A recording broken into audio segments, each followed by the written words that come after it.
The Ontario Nurses Association is celebrating Black History, Black Futures Month 2022. In the spirit of going beyond good intentions, we are honoring the historical and contemporary contributions of Black nurses and healthcare professionals, in particular ONA members, in the development of Ontario's healthcare system.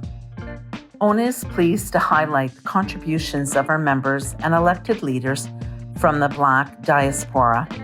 Our members have been on the front lines of advocacy for progressive changes in their workplaces. They have also led the call to action for intersectional forms of anti-Black racism to be addressed and prevention measures instituted in healthcare or in broader society. To gain a deeper understanding of the contributions, we're featuring 3 members, Ingrid Garrick, Lawson Sherwood, and Hilda Oni. Each of these members is at a varying stage in their professional career. One member has over 20 years of nursing practice experience, another is a mid-career nurse, and the third is just embarking on their career. Our members' narratives will offer insights into experiences we may be unfamiliar with, change-making initiatives we should know about and celebrate, and opportunities to reimagine where we're going as advocates for workers' rights, human rights, equity, and inclusion. I would like to thank the Anti-Racism Advisory Team, the Anti-Racism and the Anti-Oppression Action Plan Working Group, and the Human Rights and Equity Committee for sharing their ideas and energy to create this video. Can you tell us what led you to advocate for systemic change in your work environment as well as in the union? Primarily, what led me to changes, primarily because of my personal experiences on the job, witnessing member-to-member discrimination and targeting, witnessing manager-to-member discrimination, and also patients, member-to-patients. And I've always been of the philosophy that it's up to us to create the change because you can't wait for someone else to do it for you. And I have instilled that philosophy in my children's brains along the way, that if they see, something wrong, a situation that's unfair or unjust, that they need to say something about it and try to do something about it. And I always use the analogy with Rosa Parks. I would say to them, if Rosa Parks decided that she was going to take a stand and, refuse to give up her seat, we would probably still be further behind where we are now. So it's very important for you to act, react when you see situations like that. A lot of times, I think people need to be told that, something is inequitable, because I don't think they would just automatically recognize it in leadership, both in the union and at work, because the predominant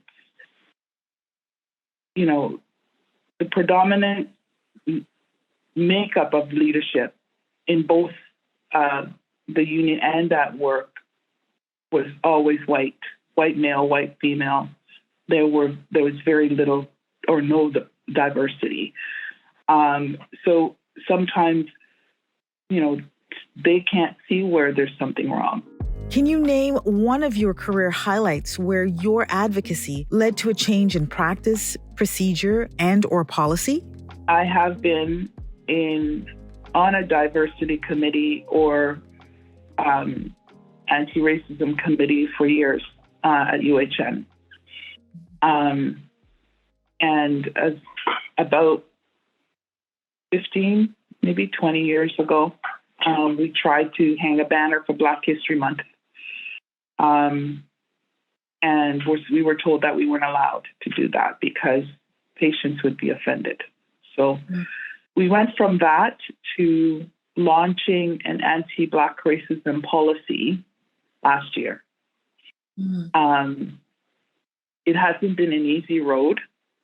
We kept pressing on. We had every year we had presentations and learnings, like education sessions during Black History Month, and it was initially not just Black history that we focused on. We focused on diversity altogether. So UHN have now hired a group to do onboarding education, diversity education. So that's something that's really profound. A profound change, that there was no diversity training for staff when they were onboarded during orientations. That's now being done. And that same group is responsible for putting on the Black History Month event. Right now we are sort of,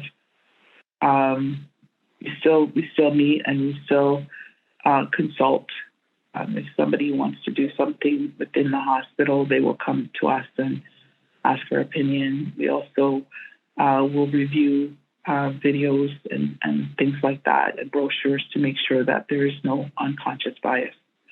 So that's what we're now doing, and that's a huge change from where we started. We actually met with the CEO 2 years ago to discuss our journey with this, and that was a first, because we'd never met with the CEO to have a discussion about our activities and how important it is to our community. Patients are negatively impacted by individuals who have no idea about their, maybe they do, and maybe they just don't care, but about the need to understand their own biases and the need to understand the needs of the diverse populations that they're dealing with. Because we know the outcome for BIPOC patients are much worse than any other population. And that needs to be addressed. And we are the ones providing the care. Therefore, we are the ones that it has to start with us. Mm-hmm. And ONA has a huge part in facilitating the change in our members. And this is why it's very important to have people in leadership that from diverse backgrounds, because it's impossible for someone who has not had those personal experiences to know what it feels like and to know the need for change. If you had an opportunity to meet with a prominent person in Ontario's healthcare system, firstly, who would you choose? And what action would you ask them to take? I'll start by saying I'll tell you who I wouldn't choose. I wouldn't choose the Premier of Ontario, because we had resources earmarked for the BIPOC community because of the disparity that was recognized and earmarked from the provincial government, from the federal government, for the provinces to implement programs to help lift up these communities, and many of those programs were squashed with the advent of the Ford government. So I wouldn't go there. I would definitely want to speak to the head of the OHA, share experiences I've had in the hospital, and so that he could understand the need for change and the need for education to be implemented, because the stats are there. It's not. No one is making up these allegations of disparity and poor outcomes for BIPOC communities. It's there. I mean, the ministry has those statistics. They can look at them, and the Human Rights Tribunal have those statistics. They could look at them. So it's not a surprise that there is a need for for some changes to happen so that our communities and the BIPOC communities are not suffering and they'll continue to suffer. Changes have to be made, and the OHA and ONA are instrumental in that change. Last 2 years ago, the CEO sent out information on the Harvard study, right? Mm-hmm. And they posted it on the intranet for staff, and he encouraged them to take it, the unconscious bias test, because there are quite a number of them, and that really is evident that there are changes. There's something coming down the pipe. When he got on there and said it's important, because we have forums, like video forums, every month. Mm-hmm. And he got on there and I will encourage everyone to do at least one, if not more, so that you can assess your own biases. It starts with education and tolerance and all that. That is work ONA has to do. They have to do it. No one else can do it. Historically and in contemporary society, Black nurses and healthcare professionals have continued to advocate for their patients and their communities, despite being subjected to microaggressions and racism from patients, colleagues, and superiors. The need for continued change has been and continues to be evident. So, Lawson, what led you to advocate for systemic change in your workplace, as well as even in the union? Being a part of nursing, you don't see as many people like me. And I noticed that early on in my career, even in school, honestly. Just seeing that there's not really a voice in the leadership or leaders that look like me or seem like me or talk like me. So it was something that kind of pushed me to want to, advocate a little bit more for people who look like me and seem like me in the union and in the workplace. Mm-hmm. Do you find that there was a lot of resistance with regards to you sort of recognizing who you are, where you are, and wanting to make a change? Or did you find that within the nursing profession and within the union, there was a lot of support for seeing difference and advocating for change where there might be some inequities that are existing? There is always going to be a couple of detractors, but that's just life in itself, really. But at the end of the day, I think a lot of nurses, we get into the profession to care for people and to be compassionate and to be understanding. I think even if you're not understanding, you're going to become understanding with your nursing. You're going to see some stuff that's going to make you understand that not everyone's like you, or the people that you are friends with, or your family. It's going to be people who are different from you. You need to accept that, even as a nurse in general. So I think that definitely helped me to kind of find the group, find my tribe in nursing who would support me in becoming a better nurse and becoming a better advocate for the profession and for our union as well. Mm-hmm.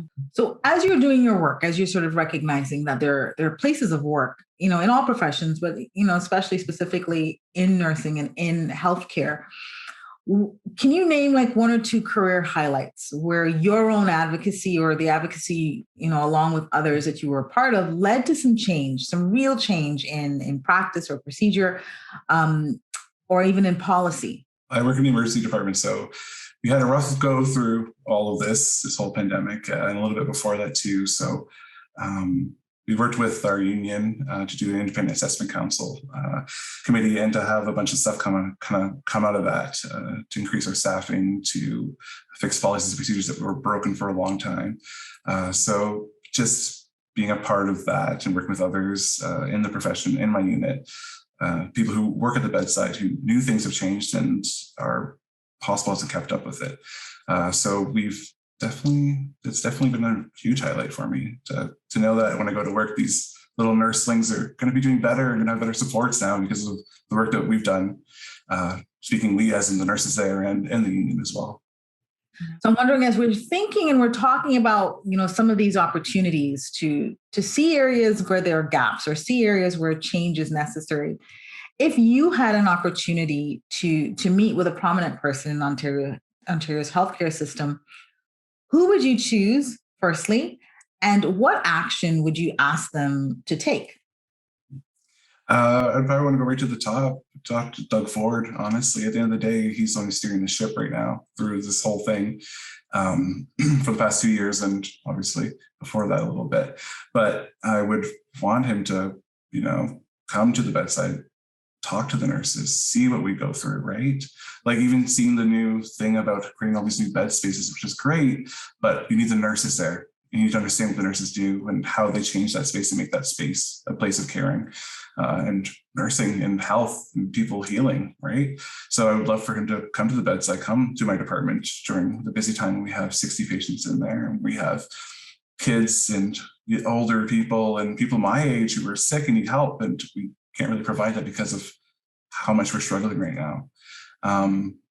So that's the first thing. Next thing is the money. For sure, 100%. We're not getting paid for the work that we do, right? At the end of the day, the scope has changed over the years. We're not keeping up with our comparators and other professions that are similar to us. But the big difference is the gender ratio, right? Like I'm an odd duck in itself, of being a nurse, being a Black gay male. So a whole different, I'm covering a lot of bases of things that isn't the general norm of what you think of when you're nursing or a nurse. Just to have a comparator of looking at that and seeing that, we're not getting paid for the work that we do, really, at the end of the day. There are a number of community-based academic and workplace achievements being led by Black nurses and healthcare professionals. Some examples include the Black Health Equity Working Group, which is made up of Black health sector leaders and health equity experts, the Ontario Black Nurses Network, the Registered Nurses Association of Ontario's Black Nurses Task Force, the Canadian Black Nurses Alliance, and Healthcare Professionals Against Racism, an organization which was founded by healthcare professionals at Grand River Hospital in Kitchener to declare anti-Black racism a public health crisis. Can you tell us what led you to advocate for systemic change within your nursing program? My journey kind of started in my first and second year of the nursing program. So I'm in the collaborative program with Ryerson University. And I started off in my first year as a first-year representative for my Canadian Nursing Student Association school chapter. So I started off as a first-year rep, and then in my second year, I was a delegate. So I represented my school at the regional and national level at the CNSA, abbreviation is for the Canadian Nursing Student Association, at the conferences. So at the conference, I noticed that there was a bit of an issue regarding equity, diversity, and inclusion. Some of the speakers I noticed didn't look like me, or I felt like there just wasn't enough talk on how healthcare considers equity, diversity, and inclusion as a factor. So that was my first kind of exposure to that. And that was in January of 2020. So in March of 2020, that's when the pandemic happened and the conversation of anti-Black racism started circulating. And that topic kind of found its way into the nursing profession. There was a lot of conversation on Black women in leadership, Black women in nursing academia and research, and so on. So I felt like that kind of sparked my interest in more advocating for Black nursing students. So in November of 2020, I was in a community health nursing class with my friends, and we were discussing the concept of the social determinants of health and what that looks like from a nursing standpoint, advocating for marginalized communities. So me and my friends started having more of a conversation on what can we do within our institution to, one, advocate for marginalized communities, but also support Black nursing students. So we created the Black Nursing Student Association, which is an association that allows Black nursing students to feel comforted, supported, seen, heard, while also shedding light on the Black healthcare disparities that exist within Canada. So through that, we were able to create that organization, and we've created a variety of workshops and received support from a variety of faculty as well as our dean to continue to create workshops such as our Black Women in the Pregnancy Process workshop, as well as our alumni panel workshop, we've been able to educate and support nursing students, not just Black nursing students, in their transition to culturally informed as well as socially aware healthcare providers. I'm wondering, because you spoke about some of the support that you're getting and that you have received from your professors, from your instructors. Can you tell us how important is that support? And what is maybe one way that you gained support during this time of advocacy for you? Having that support was kind of like almost like a relief, and it was welcoming to know that your faculty has your back and wants to see your organization grow, and because they can see that the students now feel supported, they can see that the students feel like they can see themselves within older nursing students. So, for example, we have a mentorship workshop in which Black nursing students within first and second year can be matched with Black nursing students in third and fourth year. And through that, they can see someone that, has made it through or is making it through the program. And it's like, okay, if this person can make it through the program, then I can too. Talking about support and talking about these people that can play integral parts in growth and development, I'm wondering if you had an opportunity to meet with a prominent person in Ontario's healthcare system, who would you choose and what action would you ask them to take as we speak of diversity, equity, and inclusion within the healthcare system? If I had the opportunity to speak to someone within the healthcare system regarding equity, diversity, and inclusion, I would definitely have a conversation with Health Minister Christine Elliott. I think as the Health Minister, she has an important role making sure that the health of Canadians is being met at the most equitable, accessible way possible. I think especially in the context of nursing, nurses have had a hard couple of years. And most of the issues within the healthcare system have been exacerbated by the COVID-19 pandemic. Nurses are enduring very difficult staffing shortages. There's the whole issue with wanting more fair wages and things like that. So I would want to have a conversation with her to kind of pitch more recruitment and retention strategies regarding that, to make sure that the nursing profession doesn't fall and endure a difficult healthcare crisis that we're already kind of seeing spiraling right now, but especially in terms of equity, diversity, and inclusion surrounding the vaccine rollout.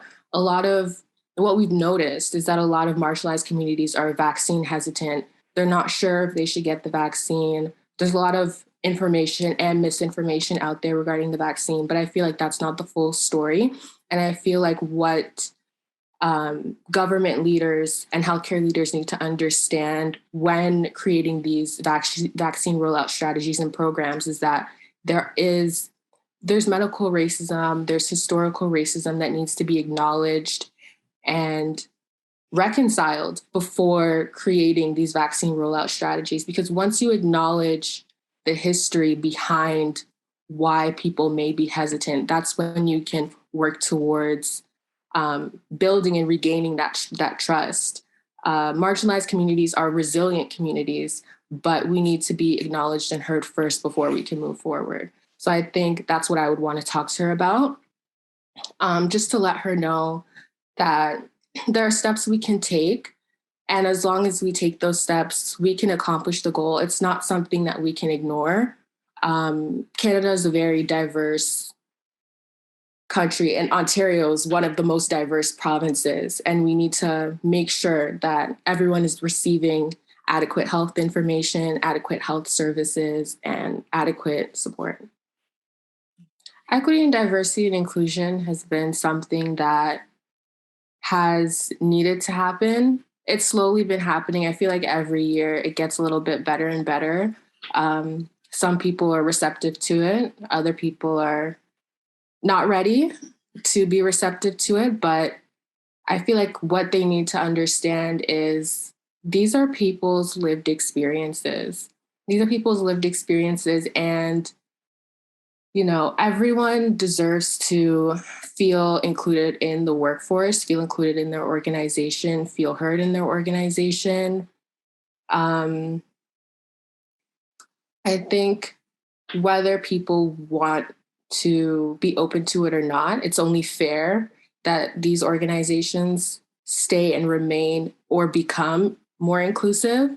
It's disheartening to hear or see people kind of do their Black History Month thing and then forget about Black nursing leadership and forget about all the equity, diversity, inclusion, or the journey that these Black nurses have fought to make their voice heard. It's hard to see like people, check something off the box and then forget about it or save it again until the next year. But what I've noticed, especially within these in Black nursing spaces or just nursing spaces in general, there's a lot of groups being created. For example, we have ONA is doing their Black History Month special, but we also have RNAO Black Nursing Task Force. That's a thing. We have Ontario Black Nurses Network. We have BNSA, and we have all our different chapter affiliates. We have Canadian Black Nurses Alliance. So there's all these different things popping up and making their voice heard.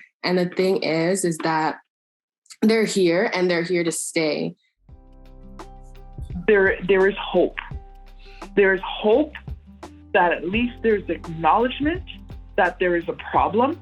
Things are changing, and I love it. And it's good to see that the new nurses coming in and like being supported properly that I didn't feel like I had when I started off, It's kind of a little bit more tough and rumble, but like you need to do that. If you have the resources, you don't have to be all tough and try to figure it out on your own. You can be supported properly. It's really nice. It's changing towards the better for sure.